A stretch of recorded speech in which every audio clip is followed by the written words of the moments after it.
ನಮಸ್ಕಾರ ರೀ ಎಲ್ಲರಿಗೂ. ಎಲ್ಲರೂ ಹೆಂಗಿದ್ದೀರಿ? ಆರಾಮಿದ್ದೀರಿ? ನಾನು ಕೂಡ ಆರಾಮಿದ್ದೀನಿ, ನೀವು ಕೂಡ ಆರಾಮಿದ್ರ ಅಂತ ಅನ್ಕೋತೀನಿ. ಇವತ್ತು ನಾನು ಸಂಜೆ ಟೈಮಲ್ಲಿ ನನ್ನ ವ್ಲಾಗನ್ನು ಸ್ಟಾರ್ಟ್ ಮಾಡಿದ್ದೀನಿ. ಟೈಮಿಂಗ್ ನೋಡ್ರಿ, ಈಗ ಟೈಮಿಂಗ್ 4:30 ಆಗೈತ್ರಿ. ಇವತ್ತು ಫ್ರಿಜ್ ಡೀಪ್ ಕ್ಲೀನಿಂಗ್ ಮಾಡೋದಕ್ಕೆ ತೆಗ್ದೀನಿ ರೀ. ಫ್ರಿಜ್ ಒಳಗಡೆ ಇರುವ ಎಲ್ಲ ಸಾಮಾನು ತೊಳೆದು ಇಟ್ಟಿದ್ದೀನಿ, ನಿಮಗೂ ಕೂಡ ತೋರಿಸ್ತೀನಿ ನೋಡ್ರಿ. ಇಲ್ಲಿ ನೋಡ್ರಿ, ಫ್ರಿಜ್ ಒಳಗಡೆ ಇರುವ ಎಲ್ಲ ಸಾಮಾನುಗಳು ಮತ್ತು ಡಬ್ಬಿಗಳು ತೊಳೆದು ಒಣಗೋದಕ್ಕೆ ಇಟ್ಟಿದ್ದೀನಿ ರೀ. ಈಗ ನಮ್ಮ ಮನೆಯವರು ಏನು ಮಾಡತ್ತಾರ ನೋಡೋಣ ಬರ್ರಿ. ನೋಡ್ರಿ ಇಲ್ಲಿ ಏನು ಮಾಡತ್ತಾರ ನೋಡ್ರಿ ನಮ್ಮ ಮನೆಯವರು. ಏನ್ ಮಾಡತ್ತಾರ ಅಂದ್ರೆ, ಇದು ಫ್ರಿಜ್ ಹಿಂದ್ಗಡೆ ಒಂದು ಬಾಕ್ಸ್ ಇರ್ತೈತಿ, ಇದ್ರೊಳಗೆ ನೀರು ಬಂದಿರ್ತಾವ. ತಿಂಗಳಿಗೆ 2 ತಿಂಗಳಿಗೆ ಇದನ್ನ ತೆಗೆದು ಕ್ಲೀನ್ ಮಾಡ್ಬೇಕು. ಇಲ್ಲಿ 2 ಸ್ಕ್ರೂ ಇರ್ತಾವ ನೋಡಿ. ನಾವು ಭಾಳ ದಿನ ಐತಿ ತೆಗ್ದೇ ಇಲ್ರಿ, ಅದು ಇಲ್ರಿ. ಹೌದು, ಅದಕ್ಕೆ ಇವತ್ತು ಸುಟ್ಟಿ ಐತಿ, ತೆಗಿಯತ್ತೀನಿ.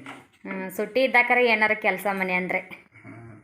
ಇಲ್ಲಿ ನೋಡಿ 2 ಸ್ಕ್ರೂ ಇರ್ತಾವ ನೋಡ್ರಿ. ಇಲ್ಲಿ ಫ್ರಿಜ್ ಹಿಂದ್ಗಡೆ 2 ಸ್ಕ್ರೂ ಈಸಿಯಾಗಿ ಬರ್ತಾವ. ಏನು ಹಿಂಗೆ 2 ಸ್ಕ್ರೂ ಇರ್ತಾವ, 2 ಸ್ಕ್ರೂ ತೆಗಿಯೋದು.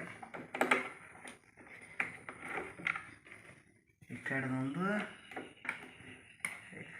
ತೆಗೆದ್ರೆ ಮುಗಿದೈತೆ.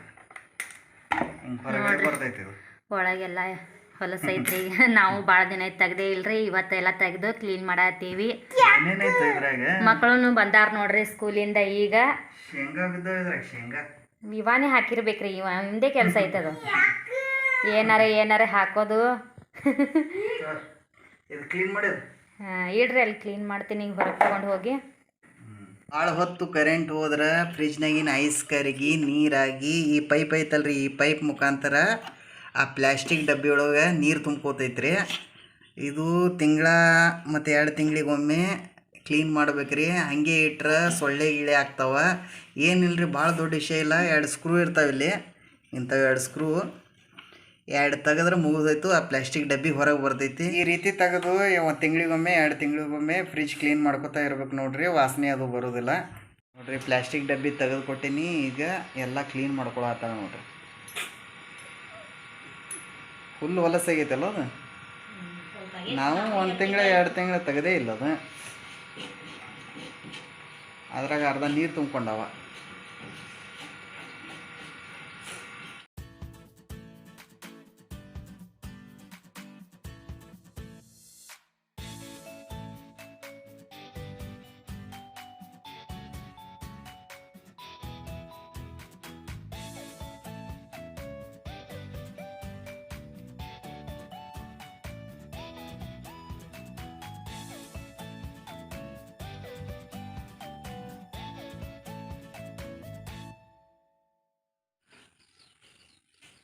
ಈಗೆಲ್ಲ ಸ್ವಚ್ಛ ಮಾಡ್ಕೊಂಡಿನಿ ನೋಡ್ರಿ. ಅದು ಫಿಟ್ಟಿಂಗ್ ಮಾಡ್ರಿ. ಮಾಡ್ಕೊಂಡೆ ಆಯ್ತು ಬಾ. ಎಷ್ಟು ಪಟ್ನೆ ಫಿಟ್ಟಿಂಗ್ ಮಾಡ್ತೀನಿ. ಸರಿ ಅದು ಏನಾರು ಕೊಡ್ಲಿ. ನಮ್ಮ ಇವಾನ್ಗೆ ಹೊಟ್ಟೆ ಹಸ್ದೈದಂತ್ರಿ, ಅದಕ್ಕೆ ಅವನಿಗೆ ಚೂಡ ಉಂಡಿ ಕೊಟ್ಟಿದ್ದೇನ್ರಿ. ತಿನ್ನಾಯ್ತ ನೋಡ್ರಿ.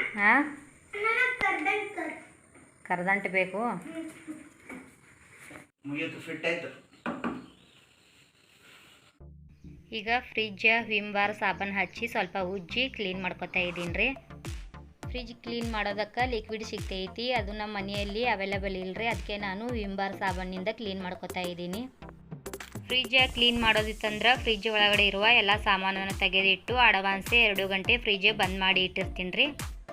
2 ಗಂಟೆ ಆಗನ ಫ್ರಿಜ್ ಒಳಗಡೆ ಇರುವ ಐಸ್ ಎಲ್ಲ ಕರಗನ ನಾನು ಫ್ರಿಜ್ ಕ್ಲೀನ್ ಮಾಡ್ಕೋತೀನಿ. ಈ ರಬ್ಬರ್ನು ತೆಗಿಯಾಕೆ ಬರ್ತೈತ್ರಿ. ಈ ರೀತಿ ಇದನ್ನು ತೆಗೆದ್ಬಿಟ್ಟು ಕ್ಲೀನ್ ಮಾಡಿ ಮತ್ತೆ ಇದೇ ರೀತಿ ಒತ್ತಿ ಅನ್ಸ್ಬೋದು ನೋಡ್ರಿ. ಈಗ ತೆಗಿಯಾತೀನಿ ನೋಡ್ರಿ ನಾನು.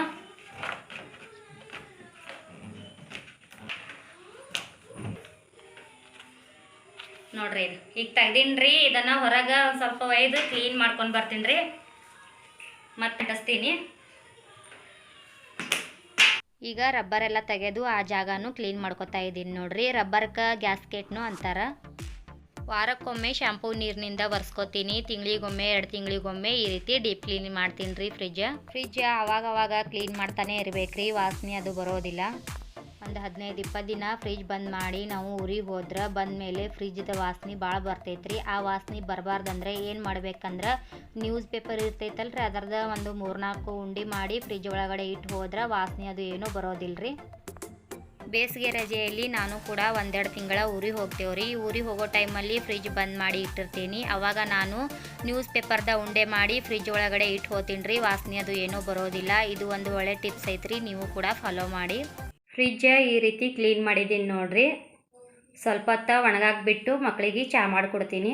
ಮಕ್ಳಿಗೆ ಟ್ಯೂಷನ್ ಬಿಟ್ಟು ಬಂದು ನೋಡ್ರಿ. ಬಿಟ್ಟು ಬಂದಿರಿ? ರಬ್ಬರ್ ಕ್ಲೀನ್ ಮಾಡತ್ತಿ? ರಬ್ಬರ್ ಕ್ಲೀನ್ ಮಾಡತ್ತೀನಿ ರೀ. ಹೊಲಸಾಗೈತೆ ಭಾಳ ಭಾಳ ಹೊಲಸಿಲ್ರಿ. ನಮ್ಮ ಮನೆ ತೆಗೆದು ಕ್ಲೀನ್ ಮಾಡಿನಲ್ರಿ.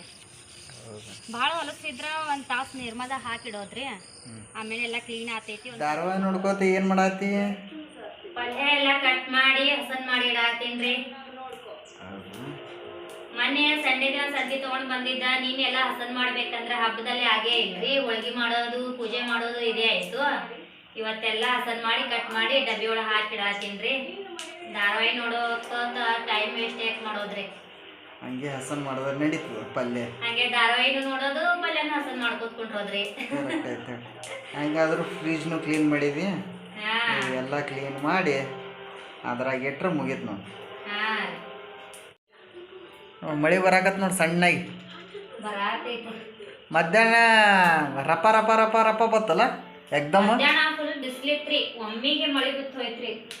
ಇಲ್ಲಿ ಯಾವಾಗ ಮಳೆ ಬರ್ತೈತಿ ಯಾವಾಗ ಹೋಗ್ತೈತಿ ಗೊತ್ತೇ ಆಗಲ್ಲ. ನಮ್ಮ ಸೈಡ್ ಬಿಜಾಪುರದವ್ರು ಬರ್ಬೇಕು ಈ ಕಡೆ. ನಮ್ಮ ರಿಲೇಷನ್ ಬಂದ್ರು ಅಂತೂ ಈ ಮಳೆ ನೋಡಿ ಹುಚ್ಚೆ ಆಗ್ಬಿಡ್ತಾರ ನೋಡ್ರಿ. ಏನು ಮಳೆ ರೀಪ ಇಲ್ಲಿ ಅಂತಾರ. ಆದ್ರೂ ಈ ಸಲ ಮಳೆ ಕಮ್ಮಿ ಐತೆ.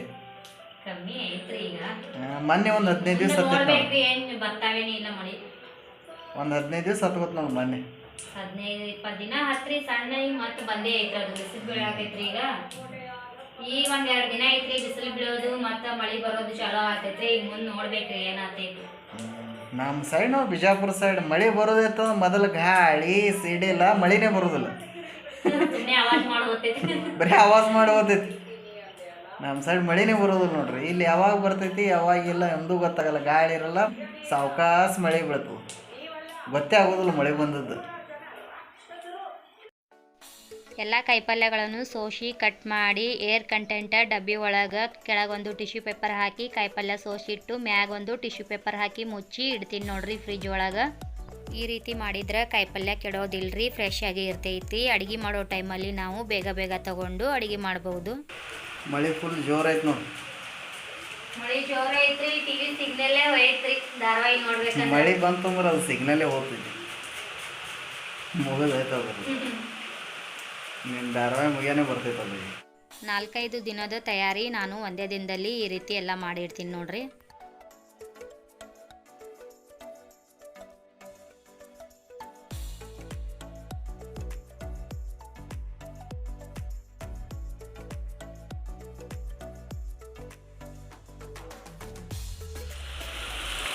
ನೋಡ್ರಿ ಗಾಳಿ ಇಲ್ಲ ಸಿಡಿಲಿಲ್ಲ, ಎಷ್ಟು ಚಂದ ಬೀಳತೈತೆ ನೋಡ್ರಿ ಮಳೆ. ಒಂದರ ಗಿಡ ಅಡ್ಯಾಡ್ತಾವ ನೋಡ್ರಿ. ಮಳೆ ಮಾತ್ರ ಫುಲ್ ಬರತೈತಿ.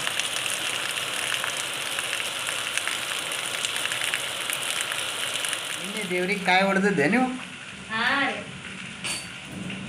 ಏನು ಮಾಡತ್ತೇವು? ಕಟ್ ಮಾಡಿ ಇಡೋದ್ರಿ ಫ್ರಿಜ್ನಾಗ ಡಬ್ಬಿ ಒಳಗೆ ಹಾಕಿ. ಸ್ವಲ್ಪ ತಿನ್ನಾಕ್ತಾವ ಚಟ್ನಿ ಬೇಕಾಗ್ತೈತಿ. ತಿನ್ನಾಕ್ತಾವ ಸ್ವಲ್ಪ ಭಾಳ ಆಯ್ತವ. ಸ್ವಲ್ಪ ಐತಿ. ಭಾಳ ಆಯ್ತವ ಸ್ವಲ್ಪ ಇನ್ನೊಂದು ಸ್ವಲ್ಪ. ಮೊನ್ನೆ ದೇವ್ರಿಗೆ ಕಾಯಿ ಹೊಡೆದಿದ್ದ ಕೊಬ್ಬರಿ ಅದಾವ ನೋಡ್ರಿ. ಇವು ಬ್ಯಾಸ್ಗಿ ದಿನದಲ್ಲಿ ಕೊಬ್ಬರಿ ಚೆನ್ನಾಗಿ ಒಣಗಿಸಿ ಹೆರಚಿ ಹುರಿದ್ಬಿಟ್ಟು ಡಬ್ಬಿ ಒಳಗೆ ಹಾಕಿಡ್ತೀನಿ. ನಾನ್ ವೆಜ್ ಪಲ್ಯ ಮಾಡುವಾಗ ಯೂಸ್ ಮಾಡ್ತೀನಿ. ಈಗ ಹೊರಗೆ ಬಿಸಿಲದು ಏನೂ ಇಲ್ಲರಿ, ಅದಕ್ಕೆ ನಾನು ಈ ರೀತಿ ಕಟ್ ಮಾಡಿ ಡಬ್ಬಿ ಒಳಗೆ ಹಾಕಿ ಫ್ರಿಜ್ ಒಳಗಡೆ ಇಡ್ತಾ ಇದ್ದೀನಿ. ಚಟ್ನಿ ಅದು ಮಾಡಕ್ಕೆ ಬರ್ತೈತಿ, ಇಲ್ಲಾಂದ್ರೆ ಹಸಿ ಕೊಬ್ಬರಿ ಪಲ್ಯಕ್ಕೆ ಅದು ಹೆರಚಿ ಹಾಕಕ್ಕೆ ಬರ್ತೈತೆ ಅಂತ ಹೇಳಿ ಈ ರೀತಿ ಇಡ್ತಾ ಇದ್ದೀನಿ ನೋಡ್ರಿ. ಅದು ಶಿಂಕೊಂಡು ಸ್ವರ ಆಗೈತೆ ನೋಡ್ರಿ, ಅದೊಂದು ರಿಪೇರಿ ಮಾಡಬೇಡ್ರಿ. ಹೌದು, ಅದು ಸ್ವರ ಆಗ್ತೈತಲ್ಲ ಅದು. ಈಗ ಮಕ್ಕಳಿಗೆ ಟ್ಯೂಷನಿಂದ ತರೊಳಗೆ MCL ತೊಗೊಂಬರ್ತೇನೆ, ರಿಪೇರ್ ಮಾಡೇ ಬಿಡೋಣ ಅದೊಂದು. ಮಳೆ ಒಂದು ಭಾಳ ಬರಾಕತ್ತೆ, ಇನ್ನೂ ಬಿಡಾಕ್ತಾ ಇರಲಿ ನೋಡು. ಅರ್ಧ ತಾಸು ಮ್ಯಾಗ ಐತಿ ಈಗ.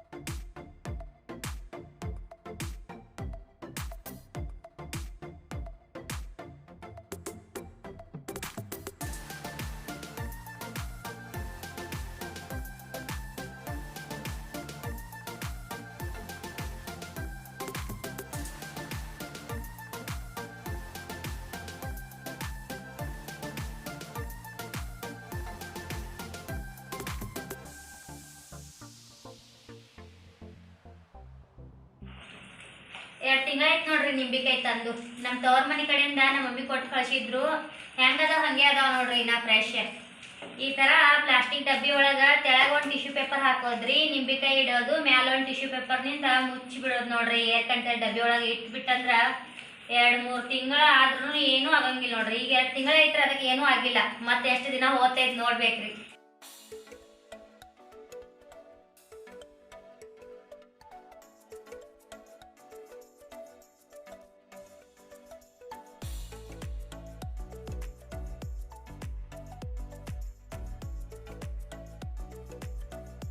ವಾರಕ್ಕಾಗುವಷ್ಟು ಬೆಳ್ಳುಳ್ಳಿನೂ ಸುಲಿದು ಇಟ್ಟಿರ್ತೀನಿ. ಅದನ್ನು ಕೂಡ ಏರ್ ಕಂಟೆಂಟ ಡಬ್ಬಿ ಒಳಗೆ ಹಾಕಿ ಇಡಾತೀನಿ ರೀ.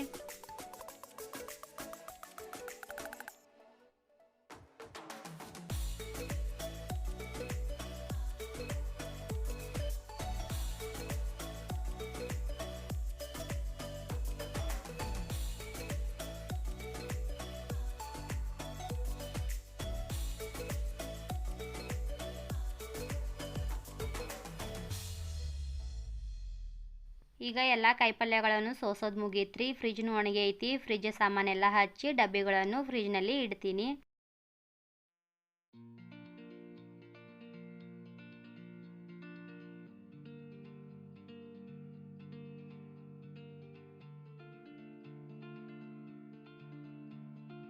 ಈಗ ಫ್ರಿಜ್ ಸಾಮಾನುಗಳನ್ನು ಎಲ್ಲ ಹಚ್ಚೋದು ಮುಗೀತ್ರಿ. ಟ್ರೇ ಒಳಗಡೆ ನಾನು ಪ್ಲಾಸ್ಟಿಕ್ ಪೇಪರ ಈ ರೀತಿ ಕಟ್ ಮಾಡಿ ಇಡ್ತಾ ಇದ್ದೀನಿ. ಈ ರೀತಿ ಪೇಪರ್ ಇಡುವುದರಿಂದ ಜಾಮ್ ಡಬ್ಬಿ, ಸಾಸ್ ಡಬ್ಬಿ ಏನಾದರೂ ಇಟ್ಟರೆ ಟ್ರೇ ಹೊಲಸಾಗೋದಿಲ್ಲರಿ. ಪೇಪರ್ ಹೊಲಸಾದ್ರೆ ಪೇಪರ ತೆಗೆದುಬಿಟ್ಟು ಬೇರೆ ಪೇಪರ್ ಹಾಕೋದು. ಈಗ ರಬ್ಬರ್ ಅಂಟಿಸ್ತಾ ಇದ್ದೀನಿ. ರಬ್ಬರ ತೆಗೆಯೋದು ಭಾಳ ಸುಲಭ ಐತ್ರಿ, ಮತ್ತು ಅಂಟಿಸೋದನ್ನು ಭಾಳ ಸುಲಭ ಐತಿ. ನಾವು ಆರಾಮಾಗಿ ತೆಗೆದು ಕ್ಲೀನ್ ಮಾಡಿ ಅಂಟಿಸ್ಬೋದು.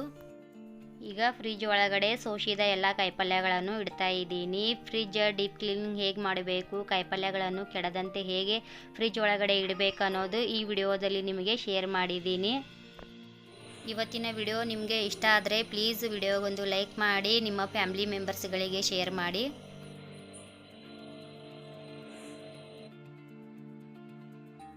ಮುಗೀತು ನೋಡ್ರಿ. ಈಗ ಫ್ರಿಜ್ ಎಲ್ಲ ಡೀಪ್ ಕ್ಲೀನಿಂಗ್ ಮಾಡೋದು. ಇವತ್ತಿನ ವಿಡಿಯೋ ಇದೇ ಆಗಿತ್ತು. ವಿಡಿಯೋ ಇಷ್ಟವಾದರೆ ಲೈಕ್, ಶೇರ್, ಕಾಮೆಂಟ್ ಮಾಡಿ. ಸಬ್ಸ್ಕ್ರೈಬ್ ಮಾಡದೆ ನೋಡ್ತಾ ಇದ್ರಿ ಅಂದರೆ ಪ್ಲೀಸ್ ಸಬ್ಸ್ಕ್ರೈಬ್ ಮಾಡಿ. ಹೀಗೆ ಸಪೋರ್ಟ್ ಮಾಡ್ತಾ ಇರಿ. ಮತ್ತೆ ಸಿಗ್ತೀನಿ ಒಳ್ಳೆ ಬ್ಲಾಗ್ನೊಂದಿಗೆ. ಅಲ್ಲಿವರೆಗೂ ಟೇಕ್ ಕೇರ್. ಬಾಯ್ ಬಾಯ್.